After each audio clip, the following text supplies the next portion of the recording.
안녕하세요. 오늘은 도가상의 영향에 대해서 알아보겠습니다. 도교라는 거에 대해서 배워볼 거예요. 먼저 도가와 도교의 공통점이 뭐냐?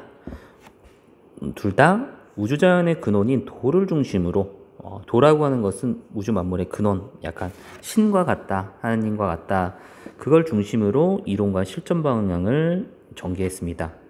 도를 강조한다는 점은 공통점이에요. 차이점은 노자와 장자를 대표로 하는 철학사상. 철학사상은 도가입니다. 세속적 가치를 초월하는 삶의 자세를 강조한 철학적 사상이다. 어떤 사상이라는 것, 어떤 아이디어, 의견, 심화된 의견에 불과한다면은 도교는 종교예요. 여기서 교자라는 것은 종교다. 자, 도가상에다가 여기에다가 플러스 민간신앙을 비롯한 다양한 요소가 결합되어 종교화한 것이다. 민간신앙에는 뭐가 있냐? 민간신앙은 길과 복 받는 것을 추구하죠. 그래서 이제 불로장생, 늙지 않고 오래 사는 것과 신선술, 신선이 될 수 있는 기술을 있다고 보는 종교다. 신선이라는 건 늙지 않고 불로장생하는 존재가 신선이거든요. 바로 이렇게. 여기 보면은 신선의 모습이 있어요. 늙지 않고 오랫동안 살아가는 그런 모습. 산에 있죠. 그리고 신선, 이렇게 구름 타고 다니고 약간 신비적인 요소. 누구나 노력, 수련을 통해서 신선이 될 수 있다는 것을 강조하는 게 도교입니다.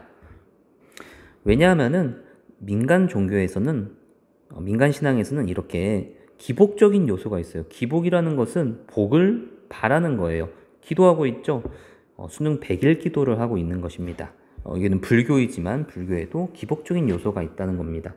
자, 영상에서 한번 확인해 보겠습니다. 대추도사 무도사 아재감성 낭낭하죠. 우리 때는 이게 그렇게 재밌었다고. 속세를 떠나 자연 속에서 논일면서 늙지 않고 영원히 사는 신비한 존재들, 이런 사람들 우리가 보통 신선이라고 하죠. 이런 신선이 되는 법에 대해 주로 다루는 게 도교라는 종교입니다. 이 도교는 삼국지에 나오는 장각의 태평도에서 근원을 찾을 수 있는데, 이들은 자연을 신성하게 여기면서 애니미즘이라는 이름으로 모든 것에 신, 즉 정령이 깃들어 있다고 믿었죠. 수련을 통해 신선이 돼서 신들과 논이는 것을 추구하는 종교, 그게 바로 도교였습니다. 네, 방금 영상은 여기에 나와 있으니까 도가와 도교 모두 다 정리가 잘 됐거든요. 한번 나중에 한번 보시면 큰 도움이 되겠습니다. 여기 드래곤볼이란 만화에도 도교적인 요소가 나와요. 좀 보겠습니다.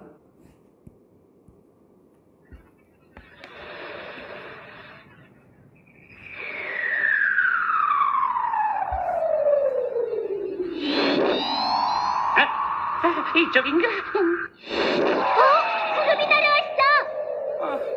자, 도교에서는 이렇게 구름을 타고 다니는 신선의 모습을 그리고 있습니다. 사실 여기 무천도서가 신선의 모습을 어떻게 먹는 재미있게 거예요? 그리고 있는 고마운 겁니다. 구름이 먹지 마. 이걸로 뭐 하는 거예요? 그다음, 이것에 다 성공이야. 착한 사람인가 봐요. 그래, 깨끗한 마음을 가졌어.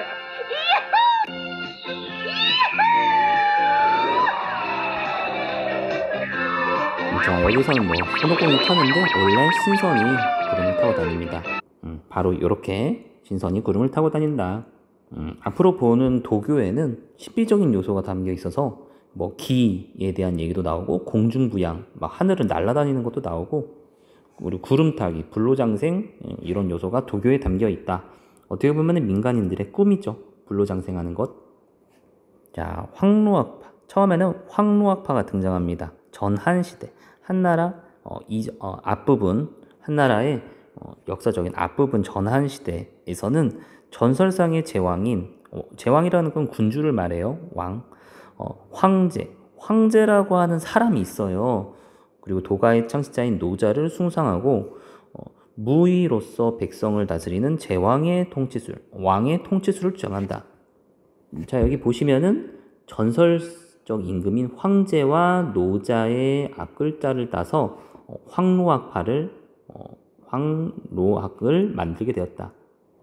그리고 도가를 중심으로, 기본적으로 도가예요. 여기에다가 유가, 묵가, 법가 등 제자법가의 여러 사상을 수용했다. 자, 보시면은 황노학파에서 보면은 이 사람이 황제예요. 중국의 전설적인 왕, 이름이 황제예요. 이름이 노자, 이미 배웠죠? 그래서 제왕은 뭐 황제나 국왕을 아우르는 호칭으로 군주를 가리킨다. 그런데 왜 황노학파가 등장하게 됐냐? 한나라 건국 이후에 황노학파가 성행했는데 한나라 이전 나라가 진나라였죠. 근데 진나라는 가혹한 형벌 때문에 진나라는 거의 15년 만에 망하게 되죠. 그래서 한나라 건국 초기에는 황노학파들이 이렇게 얘기합니다. 그냥 냅둬라. 청정무의라는 것은 내버려 두어라.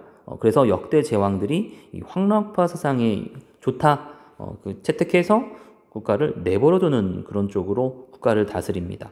즉 황노학파에 의해서 전한 시대 정치가 이루어지게 되는 거죠. 그러나 뭐 이제 그 다음에는 한나라 초기에는 황노학파에 다스렸지만 유학이 통치 이념으로 든 다음에는 황노학파가 이제 점차 위축돼요. 도교가 이제 다른 양상을 띠면서 변화하게 됩니다. 그게 바로 후한 시대에 나오는 태평도와 그리고 태평도와 오두미교 부분 배우겠습니다.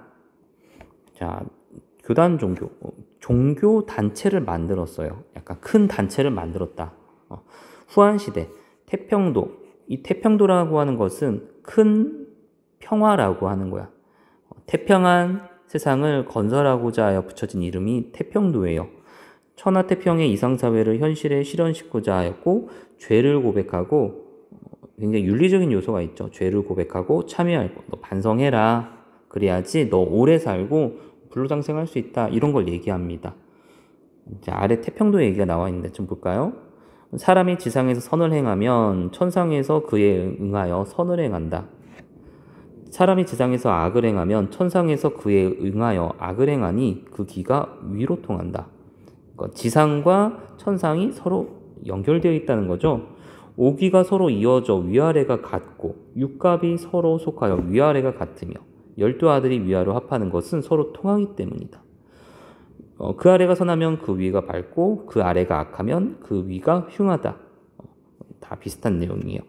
교단 종교인 태평도는 만인이 부유하고 평화로운 영화로운 태평시대를 현실 세계에 실현한다는 종교적 이상을 제시합니다.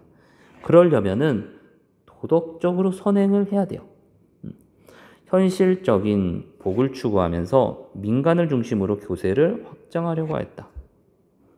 그러니까 태평도에서도 현실적인 복이라는 것은 무병장수하는 거죠. 건강하게 잘 사는 거. 이거를 추구하면서 민간 중심으로 이거를 교세가 확장하게 됩니다.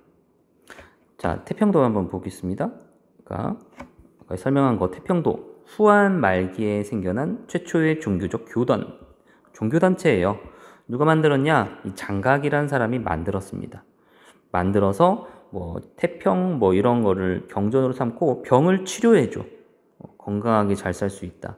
그리고 신 앞에서 죄를 반성케 하고 참회하며 영력이 있다는 푸록을 마시게 한 다음 기도하였다. 너 이거 마시면은 기도하면은 너 건강해지고 잘 살 수 있어. 아주 굉장히 현실적인 복을 추구하는 거죠. 사실 태평도는 삼국지에서 장각이라는 사람이 나오거든요. 그 사람이 이제 황건적의 난을 일으키게 되는데 관련된 내용을 좀 보겠습니다. 굉장히 큰 이론인데 정말 누가 다 이런 말이 있는데 국가 통치, 인생 철학, 여기 민간 신앙까지 내려와요. 그래서 중국 사람들의 일상을 지배하는 건 도교라고 하죠. 굉장히 삶 속에 깊이 들어와 있는 게 도교인데 이 장각이라는 양반이 이제 뭐 의술 뭐 이런 거 뭐 했겠지 뭐 신통력 이러면서 태평도라는 걸 만들어서 교세를 확장해 나갑니다. 그런데 이분이 언제부터 그런 마음을 먹었는지는 잘 모르겠는데 이게 종교인이 타락하는 것 중에 하나가 막 일어나가잖아요. 그러면 막 엎드리고 이러잖아요. 그럼 이게 사실 또 황제하는 거랑 비슷해요. 행동하는 걸 보면 황제 앞에 엎드리는 거나 교주 앞에 엎드리는 거나 비슷하거든요. 그럼 사람들이 착각하는 게 네, 여기까지. 네, 그래서 뭐 장각이 타락하게 된다. 뭐 그런 내용입니다. 그 다음 자, 오두미교 다섯 말이에요. 5말에 밀, 쌀을 내야지 가입할 수 있는 종교 오두미교입니다. 가입비가 쌀 5마리예요. 도덕경을 경전으로 삼았으며 도덕적 선행을 권장하면서 이거랑 비슷하죠? 어떻게 보면 삼관수소를 행한다. 이 삼관수소는 왼쪽에 나와 있는데 3개의 관이에요. 하늘, 땅, 물을 관장하는 신에게 3개죠? 관장하는 신에게 자신의 죄를 고백하고 다시는 죄를 짓지 않을 것을 맹세하는 글, 여기 글. 손으로 글을 쓰는 거예요. 숫자가 손숫자예요. 바쳐서 앞으로 잘 하겠습니다. 선행을 권장하는 면이 있죠. 그렇게 해야지. 왜? 그렇게 해야지 결국에는 불로장생하면서 잘 살 수 있다.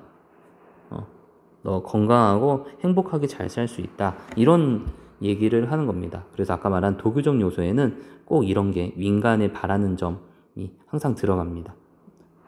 자, 여기 네이버 백과에서 찾아온 건데, 자, 오두미교는 마찬가지로 입도자에게 5마리의 쌀을 바치게 한 데에서 오두미교라는 말이 붙이게 됩니다. 창시자는 장릉이에요, 장릉.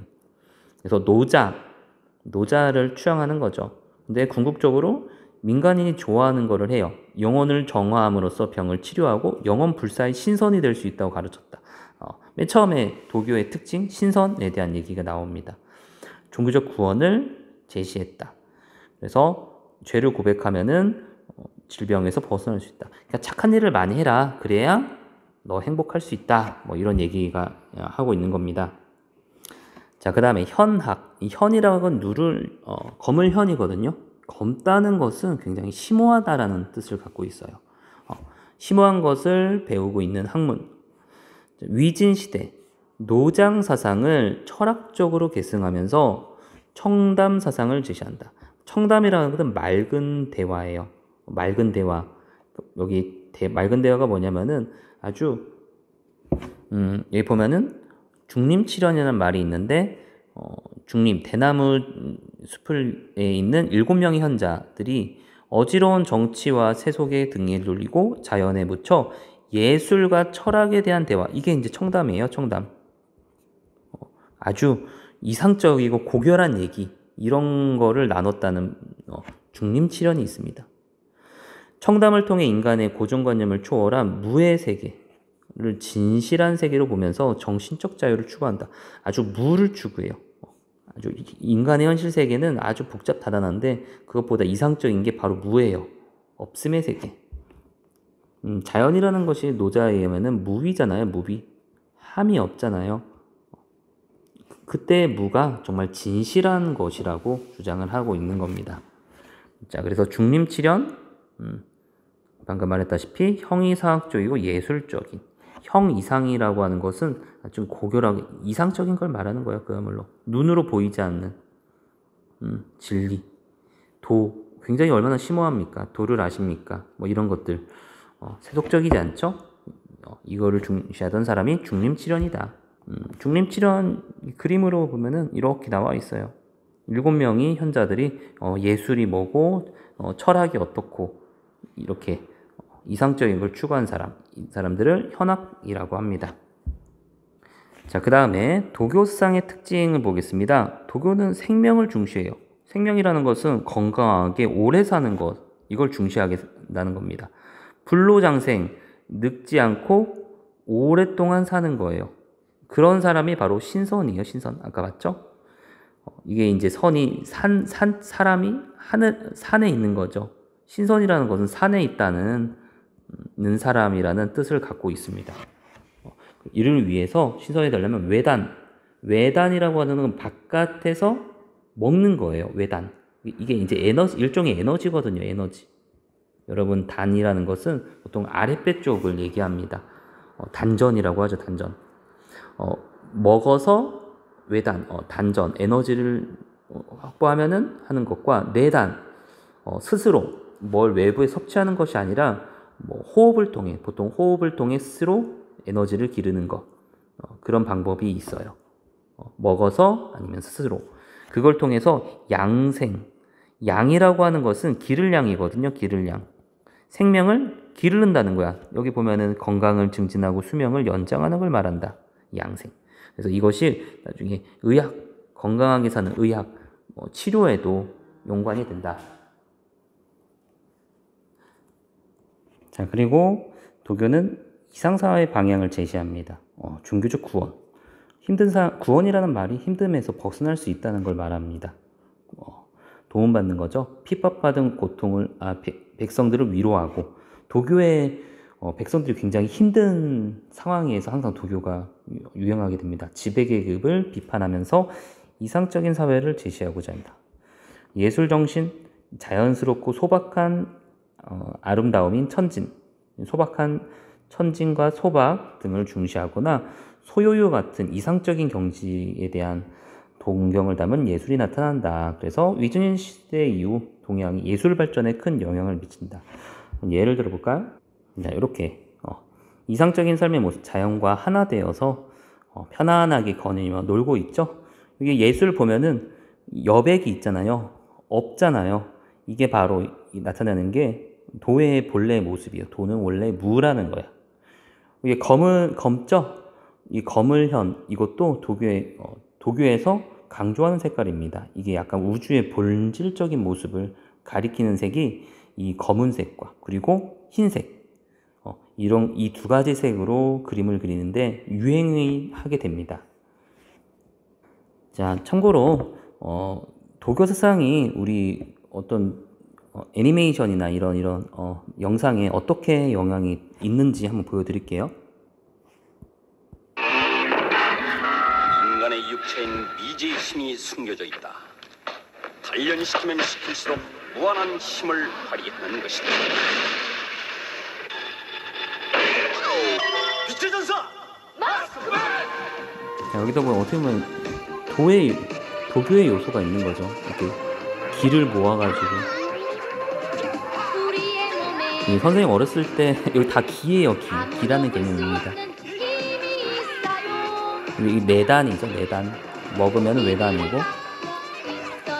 자, 이거 태극권이라고 하는 것도 도교에서 연관되는 겁니다.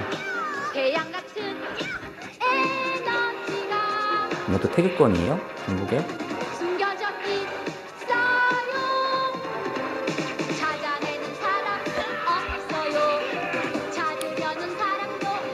여기까지 볼까요? 네.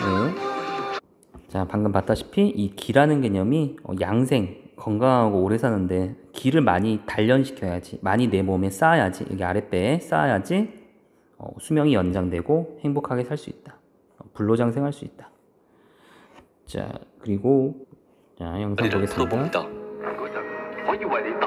자, 여기 보시면은 여기 명가명, 비상명, 이거 노자거든요. 노자가 도덕경에서 쓴 말이에요. 그러니까 이 권법을 이 사람이 개발하는데 그 권법이 기반이 되는 게 바로 노자의 도덕경에 기반한 권법이 나오는 겁니다. 보세요. 그곳에는 스승님이 평생에 걸쳐 깨달은 모든 것들이 들어있었죠.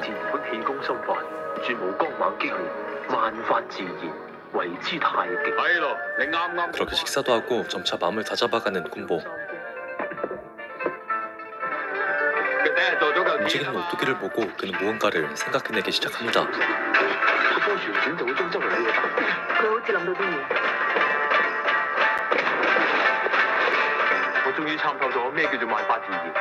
중심은 단전에 있으며 외부에서 오는 힘을 이용하는 권법.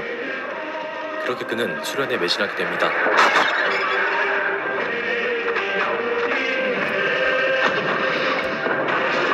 시간이 지날수록 그의 권법은 점차 완성되어 갔죠. 중국 사람들이 많이 하고 있는 권법, 태극권이죠. 생활, 체육. 여러분, 태극하면 이렇게 바람도 날릴 수가 있을까요? 천버가 마을에 들이닥칩니다. 네, 이렇게 기를 많이 모아서, 단전의 기를 모아서 실질적으로 불로장생할 수 있고 양생할 수 있는 방안을 제시한 거, 이것도 태극권도 도교의 한 양상이라고 보면 되겠습니다. 네, 여기까지. 네, 수고하셨습니다.